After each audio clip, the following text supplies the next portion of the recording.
Then उस इस video को ना देखो टिक्की ऐप में डालने से क्या करना पड़ता है, इसको वीडियो को पहले सेव करो, विदाउट ऑडियो का आएगा।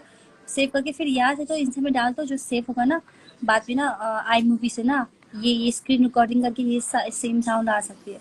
तो ऐसे ये अच्छी वीडियो है, तो ये ना टिक्की ऐप में अभी से डालना शुरू करो, क्योंकि अभी टिकी ऐप नया है ना। तो सारे सिर्फ टिकी ऐप में ना सिर्फ वो लोग हैं जो कंटेंट क्रिएटर है, तो ऐसा तुम डालते रहो, क्या बताओ।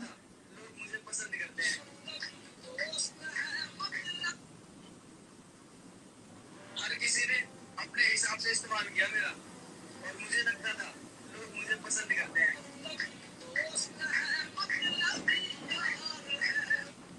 हर किसी ने अपने हिसाब से इस्तेमाल किया मेरा। अंकित भाजी